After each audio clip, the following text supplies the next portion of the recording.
नमस्कार सबैलाई। म सैपाल शिक्षा सदनको छात्र कक्षा 10 में पढ्ने कौशिक राणा। आज म हाम्रो भौगोलिक अवस्थाको बारेमा भन्न गइरहेको छु। भौगोलिक यसको क्षेत्रफल 25,905 वर्ग किलोमिटर छ र यसको जनसङ्ख्या 49,61,412 विक्रम सम्वत 2068 को जनगणनामा भएको हो।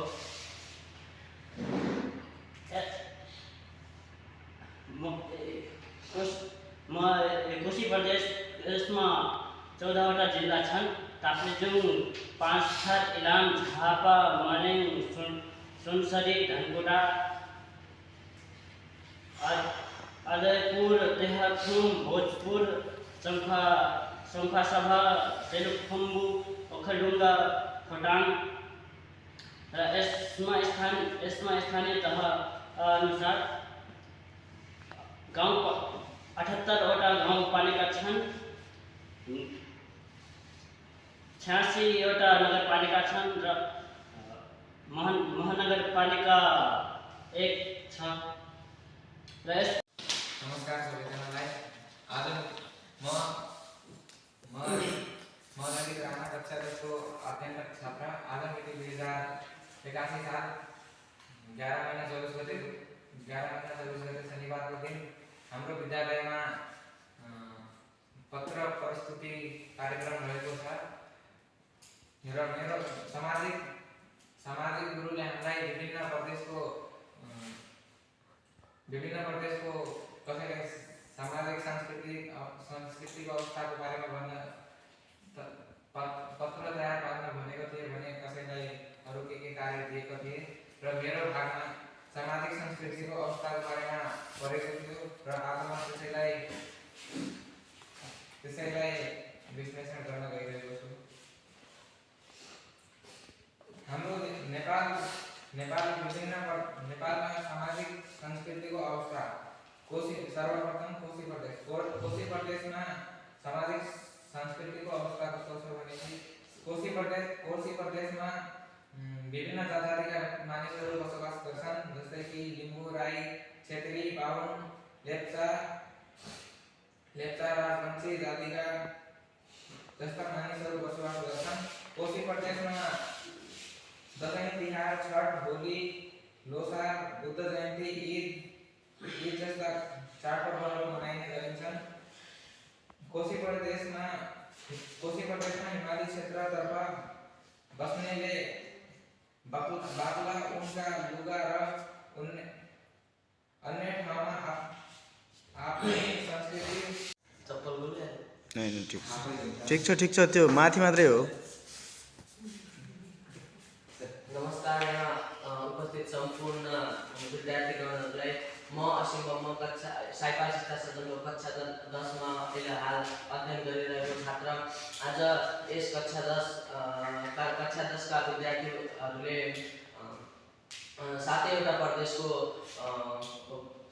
प्रदेशको भौतिक, सामाजिक र आर्थिक अवस्थाको अध्ययन गरेर प्रस्तुत गर्ने कार्यक्रम रहेको छ र सोही अन्तर्गत मभन्दा अगाडि आउनुभएका मेरा 2वटा साथीहरूले भौतिक तथा सामाजिक अवस्थाको बारेमा व्याख्या गरिसक्नु भएको छ र त्यसै गरी मैले 7वटा प्रदेशको आर्थिक अवस्था र विकासको गतिको जिम्मेवारी लिएको थिएँ, जसलाई सोही अनुसार म आफ्नो जिम्मेवारी निर्वाह गर्न गइरहेको छु। सर्वप्रथम रहेको छ कोशी प्रदेश। कोशी प्रदेशको कुल घरेलु उत्पादन भनेको जीडीपी मध्ये कृषि क्षेत्रले 32.80% योगदान दिन्छ, उद्योग क्षेत्रले 16.32% योगदान दिन्छ र सेवा क्षेत्रले 50.88% योगदान दिन्छ। त्यसै अनुसार कोशी प्रदेशमा कृषि क्षेत्रमा हाल विगत एक वर्षमा 1.55% गिरावट आएको छ र धान, गहुँ, आलु, सोयाबिन र सुन्तला जस्ता नगदे बालीको उत्पादनमा वृद्धि भएको छ। सिँचाइ क्षेत्रमा 1.52% बढेको छ भने पछिल्लो वर्ष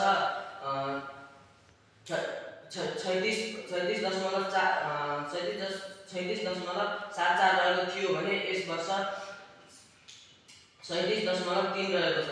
औद्योगिक क्षेत्रमा विकास टायर र ट्युब उत्पादनमा 71.3% मा वृद्धि र तरकारीबाट उत्पादन हुने तेलमा 4.4% मा वृद्धि आएको छ। त्यसैगरी औद्योगिक क्षेत्रका कार्यक्रमहरू औद्योगिक क्षेत्रको विकास र विस्तारमा पनि वृद्धि भएको छ। असार 4 गतेसम्म जम्मा 1880 सहकारी संस्थाको स्थापना र होटल बुकिङ र कोशी प्रदेशमा होटल बुकिङ 3.71% ले बढेको, तर हाम्रै देशको कोशी प्रदेशमा आन्तरिक पर्यटन भने चाहिँ 4.77% ले घटेको र त्यसैगरी आर्थिक विकास र आर्थिक अवस्था र विकासको क्रममा मध्य प्रदेशको अवस्था कुल घरेलु उत्पादन 707 बिलियन नेपाली रुपैयाँ। नेपालको कुल घरेलु उत्पादनमा 1.7% ले वृद्धि यो क्षेत्रले प्रदान गरेको छ। देशको कुल घरेलु उत्पादनमा 14% योगदान कृषि, पशुपालन, पर्यटन सेवा, वाणिज्य, व्यापार, मुख्य आर्थिक गतिविधि, सिँचाइ क्षेत्रमा 28% ले वृद्धि, जुट, उखु, सुर्ती जस्ता वस्तुको उत्पादनमा 13.31% वृद्धि। यस प्रदेशको 99.05 घरहरूमा बिजुलीको पहुँच प्रशस्त पुगेको र राष्ट्रको कुल उखु मध्ये 65% यही क्षेत्रमा उत्पादन हुने र यो क्षेत्रमा अहिले सडक मार्गको विकास र विस्तारमा जोड भइरहेको। यो क्षेत्रको कुल जमिन मध्ये 60.96 जमिन कृषिमा प्रयोग, 5.15 त्यही कृषि अन्तर्गत नै 5.15 नदी र तालमा प्रयोग भएको, 25.77 जङ्गलमा र 3.18 बसोबासको क्षेत्रमा प्रयोग भएको। पर्यटन क्षेत्रको विकासमा ढिलाइ भएको मध्य प्रदेशको आर्थिक अवस्था अनुसार यसको परिवेश रहेको छ। र त्यसैगरी कर्णाली प्रदेशमा जलविद्युत उत्पादनको ठुलो सम्भावना छ। यहाँ पाइने घाँसे भूमि पशुपालनका लागि उपयुक्त। यही आज मिति 2081 साल 11 महीना 24 गते का दिन यस क्रिमिनल हलमा कक्षा 10 का विद्यार्थी सातों प्रदेशको अवस्थाको बारेमा तुलना गरेको छ। त्यसै कि मेरो परेको छ नेपालको सडक मार्ग। नेपालको सातों प्रदेश सडक मार्गको अवस्थाहरू जस्तै कि प्रदेश नम्बर 1 यो प्रदेशमा कच्ची सडकको हिस्सा उच्च छ, जसले ग्रामीण क्षेत्रमा पहुँच प्रदान गरेको छ। कुल सडक लम्बाइ 12,100 किलोमिटर रहेको छ, जस्तै कि प्रदेश नम्बर 1 को कच्ची सडकको लम्बाइ 9,107 किलोमिटर र ग्रामीण क्षेत्र 2,464 किलोमिटर, कालो पाथवे 530 किलोमिटर। त्यसैगरी प्रदेश नम्बर 2 तराईको क्षेत्रमा अवस्थित यस प्रदेशमा समान्तराल भूभागका कारण सडक निर्माण र विस्तार तुलनात्मक रूपमा सजिलो छ। कुल सडक लम्बाइ 10,530 किलोमिटर। प्रदेश नम्बर 2 को सडकको लम्बाइ कच्ची रहेको छ 7,800 किलोमिटर। त्यसैगरी ग्रामीण क्षेत्र 2,000 किलोमिटर, कालो पाथवे 7,030 किलोमिटर रहेको छ। प्रदेश नम्बर 3 को सडक मार्ग राजधानी काठमाडौँ रहेको यस प्रदेशमा सडकहरूको झन्डो उच्च छ, तर ट्राफिक जम्मा र मार्फत सम्भारको चौकी पनि विद्यमान छ। कुल सडक लम्बाइ 13,800 किलोमिटर। कच्ची सडकको लम्बाइ 9,500 किलोमिटर। ग्रामीण क्षेत्र 3,000 किलोमिटर। कालोपात्रे 1,300 किलोमिटर रहेको छ। त्यसै गरी प्रदेश नम्बर 4 पहाडी भूभागका कारणका सडक निर्माण चुनौतीपूर्ण भए पनि पोखरा जस्ता पर्यटकीय स्थानहरूमा सडकको अवस्था राम्रो छ। कुल सडक लम्बाइ 9,500 किलोमिटर रहेको छ। कच्ची सडकको लम्बाइ 6,500 किलोमिटर। ग्रामीण 2,000 किलोमिटर। कालोपात्रे 1,000 किलोमिटर रहेछ। प्रदेश नम्बर 5 लुम्बिनी। नमस्कार सबैलाई, म आइसा चौधरी। आज मिति 2081 11 महिना 24 गतेका दिन